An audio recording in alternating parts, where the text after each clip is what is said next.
Hello and welcome. You're watching Cricbuzz Live. It is very nice to be here in this virtual setup. I was on the set a few days and just too many people and too many lights for me. So that's why I like it here, where I can sit quietly with my imaginary friends and, of course, talk cricket with my real friends who also feel imaginary because they are 2D right now and not 3D. I am Gaurav Kapur. Joining me from different parts of the world, Mr. Harsha Bhogle, Mr. Joy Bhattacharya. Should we go with age before beauty? Absolutely. I mean, beauty, handsomeness, why don't we go with age and beauty? I was wondering who will speak first after that. Nicely done. Well, Harsha, let's talk to you first. It just seems to be that in the last 2 years, whenever I've spoken with you, you're in some bio bubble or the other. Are you writing a book about bio bubbles? पानी के ये बुलबुले हैं, बनते बिगड़ते Tegh, whatever करते रहते, but I'm in a bulbula only.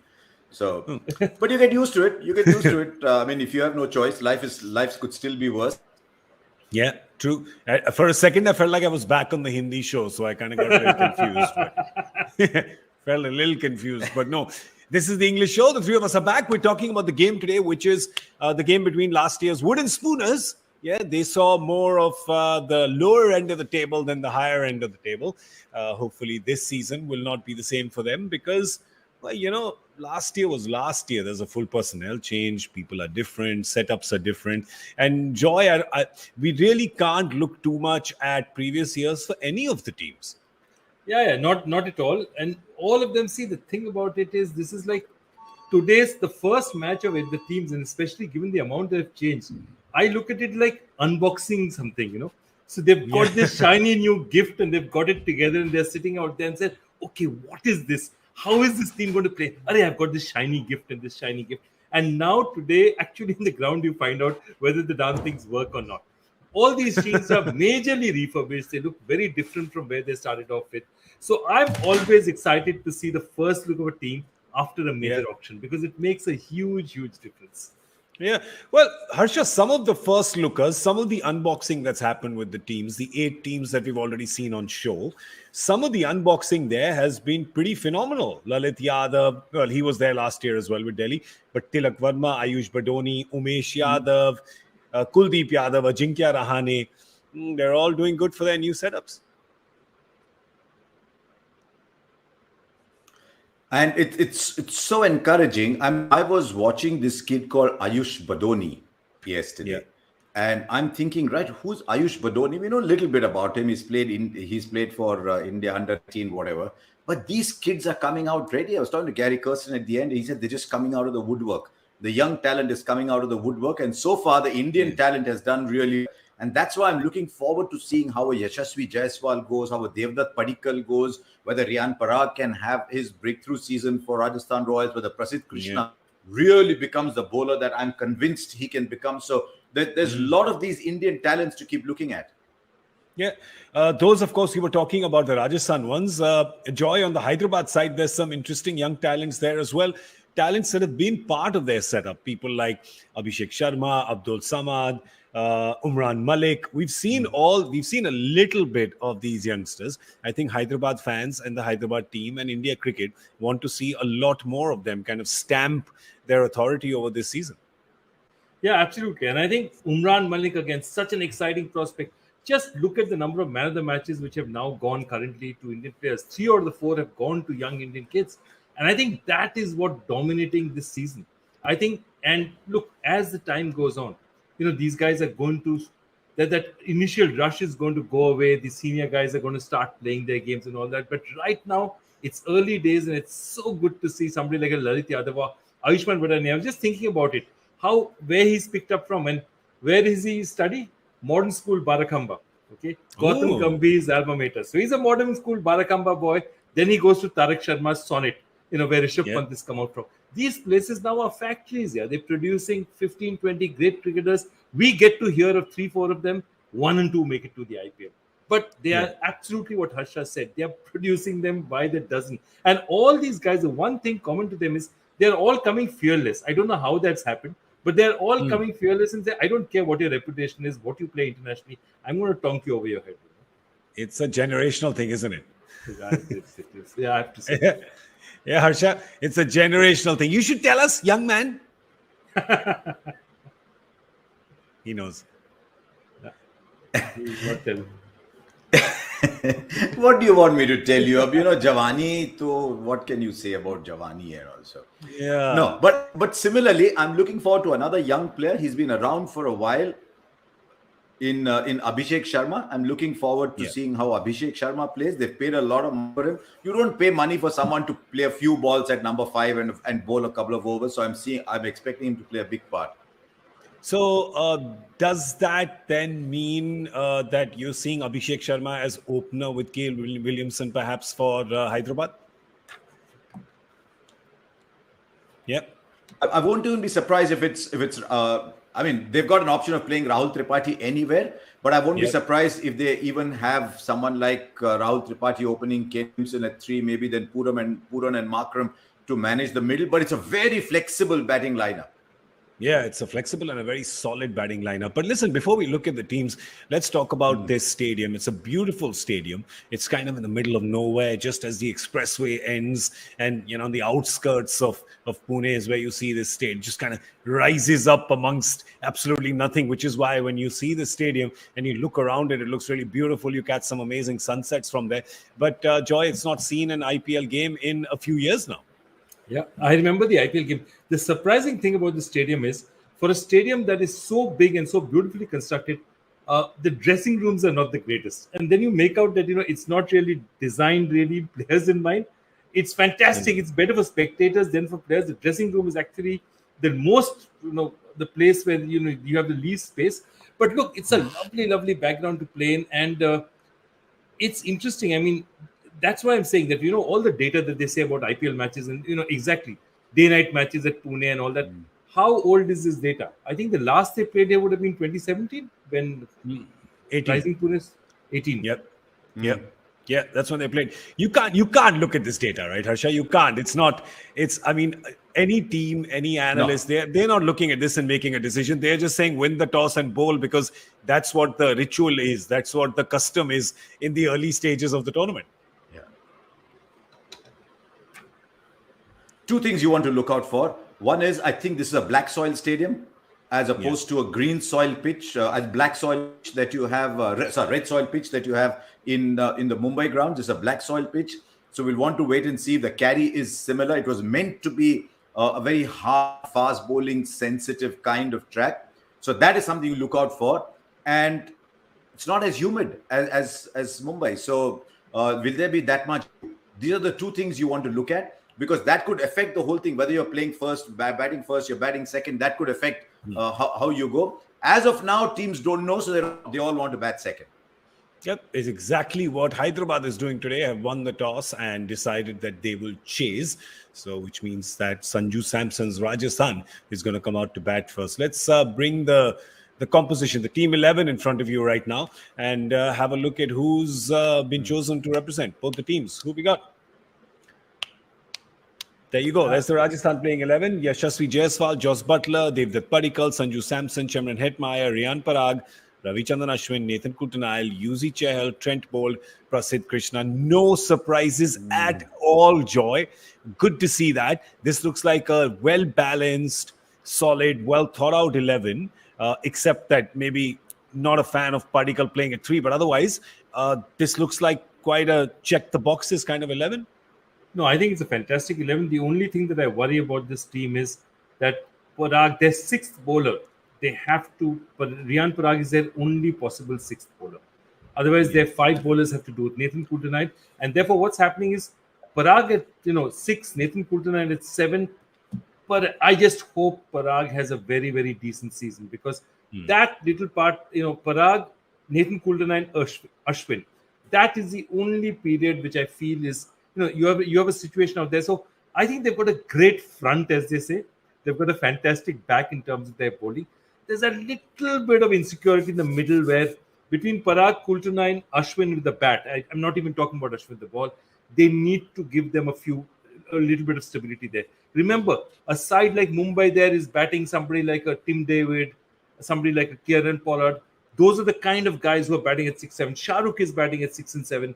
Those are the kind of players batting. They're explosive finishers. Yeah. So all that's the only thing that I'd say with this side is it's a fantastic top order, great bowling. I'm not sure about the finishers they have. That's my only caveat, and it's a small one. Yeah, what it will mean though. What it means though, Gaurav, is that either Samson or Hetmeyer has to be batting at the end. I don't want to see Riyan Parag being the Abhishek Sharma for so long. At some point, he's got to break through. So this is Riyan Parag's season. He'll get 3 or 4 games. He won't get more than that. So he has to make good in those 3 or 4 games. And it's because they cannot trust Riyan Parag that they haven't played a finisher in Jimmy Neesham. If they could trust Riyan Parag to give 2 or 3 overs, they would have played Jimmy Neesham. But at the moment, their death bowling is so poor, and they cannot afford to have a weak bowler, that they've gone with Kultanail, who I think is the second option in any case.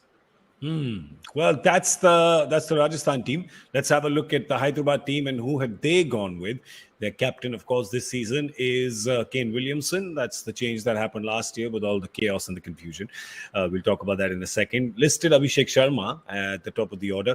Kane Williamson, Rahul Tripathi, Nicholas Puran, who they did some ferocious bidding for and then won. Aiden Makram, Abdul Samad, Romario Shepherd, Washington Sundar, Bhuvneshwar Kumar, Umran Malik, and T. Natarajan. Your impression on your team, your city, your team, Harsha? They'll all be saying ooh anta mawa because Kane Williamson is called Kane Mama. Ooh. So they'll all be singing that song. I don't know how many of them sing it in Pune as opposed to Hyderabad, but it's a very, very predictable lineup. This is exactly how I thought they would line up. So it'll be interesting because they're chasing today. It'll be interesting to see how they go about it. Yeah. But they've gone with pace. I think the way to go on this track. They've only got the one spinner in Washington Sundar. It obviously means that Natarajan is fit again. Because if he is bowling, Natarajan's role is to bowl through at the death. Bit of help from Bhuvneshwar. Umran Malik will bowl towards the middle, and Washington Sundar will bowl in the power play. They've got to budget for Romario Shepherd, who's got an economy rate of upwards of 10. So I won't be surprised if we see a little bit of Makram in the power play.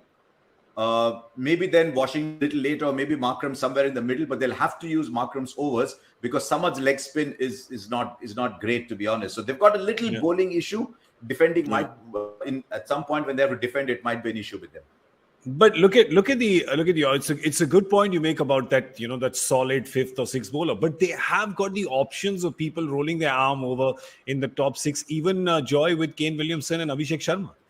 Yeah, look, they don't want to bowl Kane Williamson very much, given what's happening with his elbow and all. They don't want him to bowl very much. I agree with Harsha. See, the only problem I have is, again, you have basically 3 relatively unknown entities in your top 7.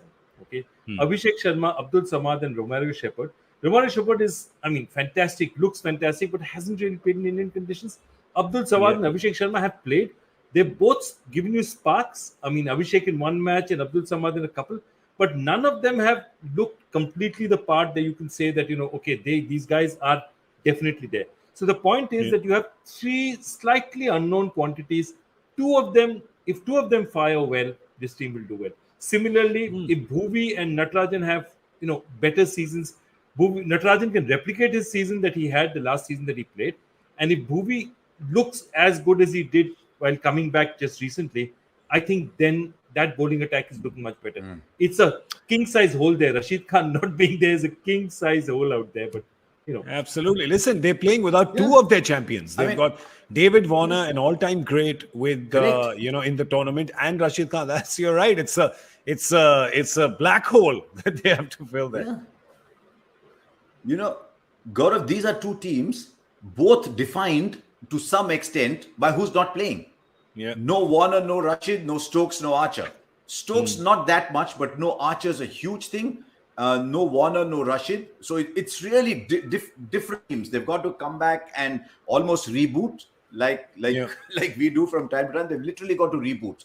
So that will be interesting to see how they manage. I think with the bowling, the Sunrisers have at least managed to keep their bowling relatively intact, the seam bowling. But Rashid Khan is a big hole over there. They've had to go complete pace and hope Washington Sundar does a little bit. They'll work on the principle that Rashid Khan plays about 20% of the game when he's bowling. So if Washington Sundar can replace him to some extent, okay, we can do something about it. Yeah. Well, there you go. Hyderabad spinners and what they've done. These are the ones who've played and the economy rates and stuff. Abhishek Sharma did a fair bit of bowling. He didn't get a chance to do much batting coming down in number 6. He's done a fair bit of bowling for them. Kind of average, nothing spectacular over there with him. But we've got an Ask Cricbuzz live question. We got a lot of questions coming in. Let's have a look. We've got somebody at Harsha's door while he attends that. Let's have a look at the question that we have on Ask Cricbuzz live. There you go. Washi Sundar has, this is Rohit, Hungry Admi. I know you're hungry for answers. We've got them for you. Washi Sundar is excelled with the bat in Test cricket, but not at the same impact in T20s. How can Hyderabad maximize his batting talent? Joy, you wanna take that? What do they do? I mean, you're batting him at 7. You're not maximizing his batting talent. No, I think he'll float. I genuinely think Washington Sundar will float. He's got the capacity to make big runs at 3 and 4. He's batted Tamil Nadu far up the order, and he can really whack the ball. He can open as well. I mean, I'm telling you, he's a very talented batsman. He's an underrated batsman, and he's a clever power play bowler. I think he really needs, you can shove him up the order. I wouldn't be at all surprised. And look, Kane Williamson's the kind of guy, he trusts the nets, but he doesn't trust the nets too much. So he'll have a look at this thing, get a sense of the player. Expect Washington Sundar. Washington Sundar needs to have an outstanding season if Sunrisers Hyderabad have to advance. He's one of their crucial players in this. For me, it's Washington Sundar. It has to be Kane Williamson. And it has to be between Bhuvi and Natarajan. At least one of them has to be in full cylinder. I think then this becomes a fairly decent outcome. Yours, Harsha? Sundar, the batsman? Don't forget that Washington is a big player for them. Washington Sundar is a big player for them. Don't forget he's not had a lot of cricket recently. He's been a little injury prone. So if Washington Sundar has an issue, then that side's balance goes completely. Abhishek Sharma has to start playing that role. But definitely Kane Williamson has to have a big season. Nicholas Pooran has to have a big season. Because he's coming out of a really poor season for Punjab. He's shown some form, but he has to carry that form and deliver a 400-plus season.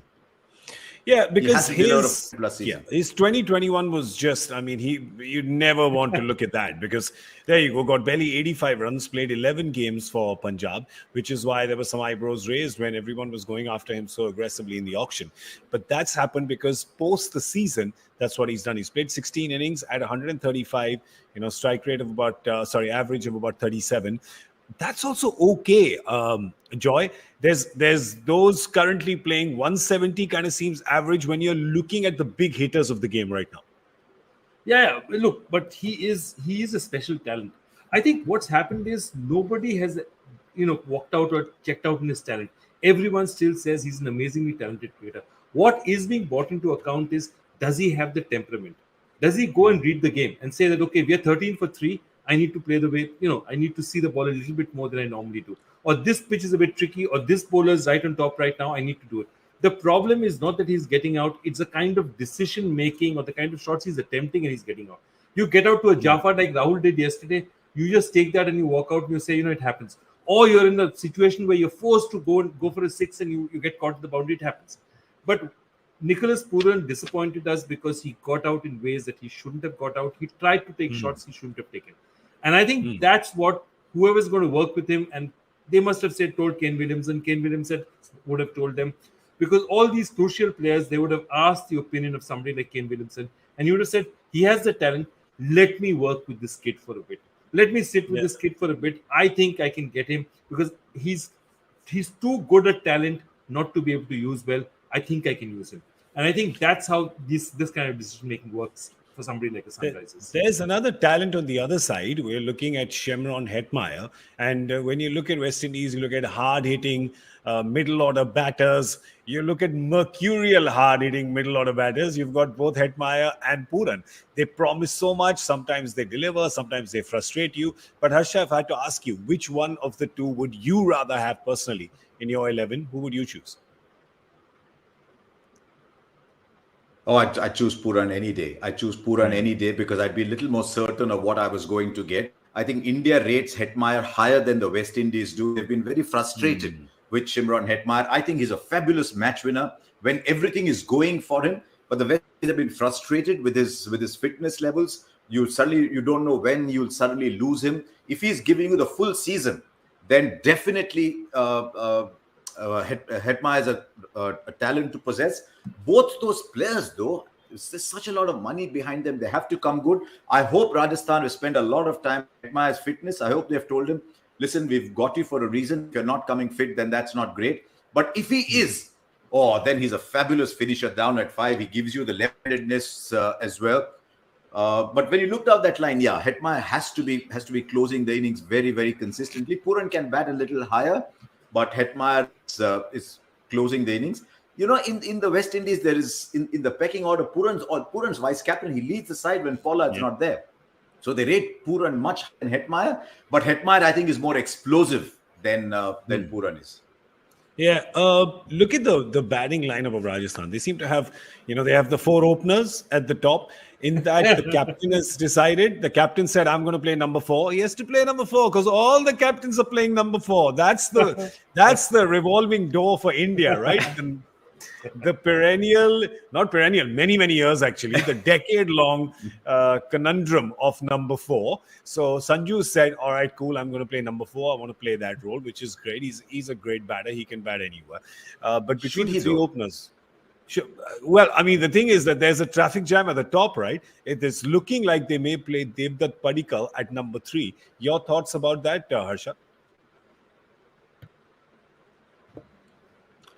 My feeling always is that you give the more pedigreed, the more important batsman the number that he wants and build the side around it. If Sanju Samson is giving you much more as an opening, as a number 3, then you have to play him as a number 3 and then fit the side around him.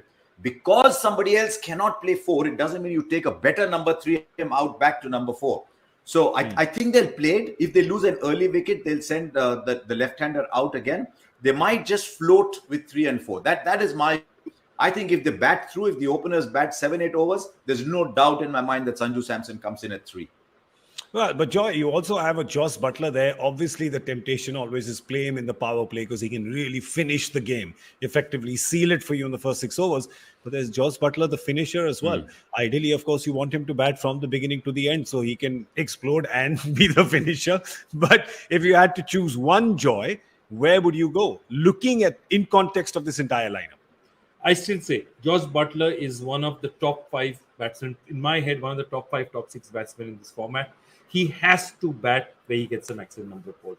He's a top player. So what their philosophy, I think what they're looking to do is have Jos there and say, taking a few balls to settle. They'll tell Yashasvi, dash from the start. Okay, you get out, there's no problem. Devdutt will come in. He gets out, Samson will come in. You dash from the start so that Jos can take the amount of time he does to settle down. Because if he settles down and gets those 10-15 balls, he's a phenomenal player, man. So you have to give Jos Buttler. So they'll tell Jos Buttler, don't take chances. They'll tell Yashasvi, look, if the run rate is down, you're the guy who's going to step out and try and hit it over. You get out, there's no problem. But you don't go for 9 in 15 balls. You can't afford to do it. Jos can afford to do it. And I think that's why Yashasvi is there, not somebody else out there. Yeah, well, there was also one finisher who we saw, or rather didn't see tragically, in 1983. I want to talk about that because just watched the movies, kind of fresh in my mind. But thanks to Airtel 5G, who've recreated this classic. Kapil Dev's Tunbridge Wells 175 versus Zimbabwe in the 1983 World Cup. The full video's up on Cricbuzz, the entire recreation, but we'll show you a short snippet right now.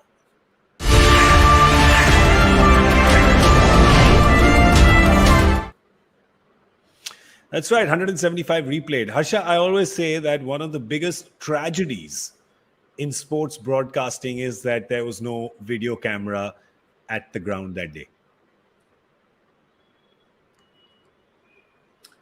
The World Cup was a Mickey Mouse tournament when Kapil Dev was playing the World Cup, because they would play 4 matches on one day.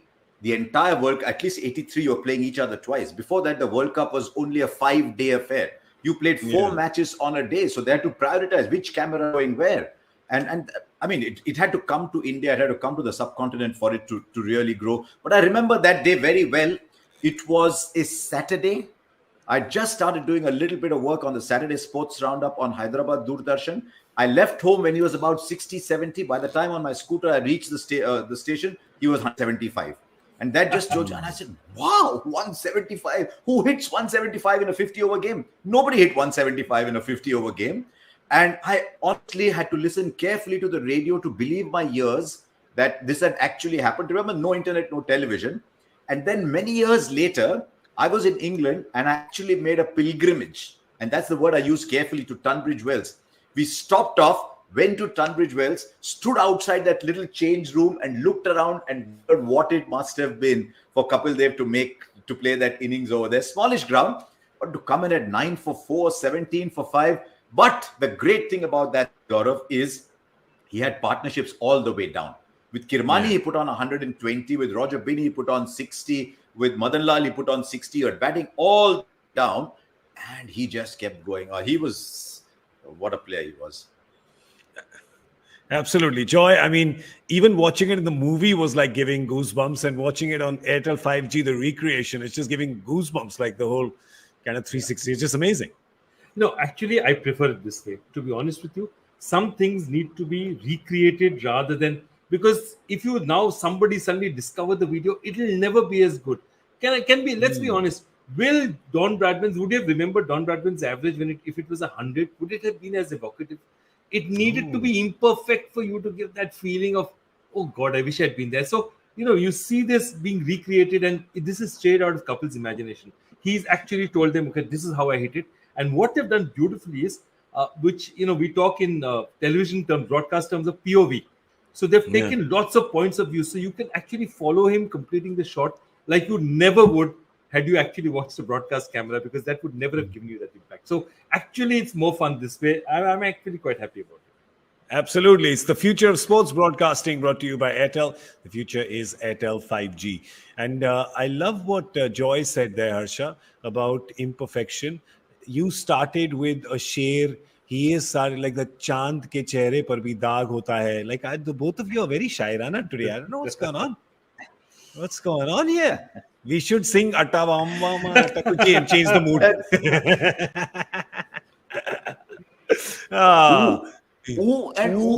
Ooh means yes, ooh means no. That can cause some confusion. మన తెలుగు వాళ్ళండి మీకు ఎలా అర్థమవుతుంది? ఒకడు గుర్గావ్ వాడు, ఒకడు బెంగాలీ గుర్గావ్ ఉంటాడు. మీకేం తెలుసు ఈ ఊ అవన్నీ? What did that mean, Harsha? Joy, should we just leave him to do this while we just Cricbuzz Live now in Telugu? All right. Sunrisers are playing today, Baba. Kane Mama is playing. Absolutely. Kane Mama. For Kane Mama, we have a question here, the Joy Factor question from Joy Mama. Let's have a look at what that question is today. Okay. In 2011, it was Dirk Nannes with Chris Gayle for Bangalore. Which other cricketers should be paired with Ashish Nehra? Oh, please. This is so easy. I know. You've gone really easy today. I don't know why. Yesterday was tougher, but yeah, this one, I hope it's fastest finger first today. Yeah, it will be. Hashtag Cricbuzz Live. Get your answers in real quick.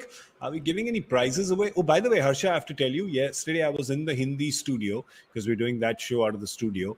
And the red table is there. It's there. It's there. Found it. I've got a red mug instead. Okay, let's do our score prediction. We should not speak anymore about this mystical red table, which is not mythical anymore because we've seen it. Harsha, you want to go first? There is, of course, Rajasthan batting. What do you think they can get? This is the Pune ground where they're playing. Come on, what's your guess? I'm going big. I'm going big. I'm going Butler, Samson in form, getting a good finish. I'm going 185. 185. Nice. Joy, where are you going? 172. 172, 180. कोई wiggle room ही नहीं दिया दोनों भाई लोग ने आज. किधर जाए आदमी? So then I should sit at 178 then. It's right in the middle. Yeah? I'll sit, or maybe I should just go lower. I'll go lower. Let me lowball it today. I mean, you First could go time they play, 1.5. let me go 164. Perfect. Got Yeah? a good spread. Yeah. 60, 70, 80. I got 164. Also, by the way, somebody just told me that Butler just got out. So I quickly tanked the stock market. Oh, it's a no ball, he's not out. I go back to 179. You're pranking us. 146. 146. Yeah, Sold. I'm like Sold to the man in red. That's right. He gets on foot. I'm like a palm tree in the wind. Got no spine. Okay, that's it. We're gonna scoot out of here right now. We'll see you at the end of the 10th over with an update, which we call Cricbuzz Combox. So do tune in for that. Right now, it's a big thank you to Harsha Bhogle and Joy Bhattacharya. I'm Gaurav Kapur. We'll see you in a bit. This was Cricbuzz Live.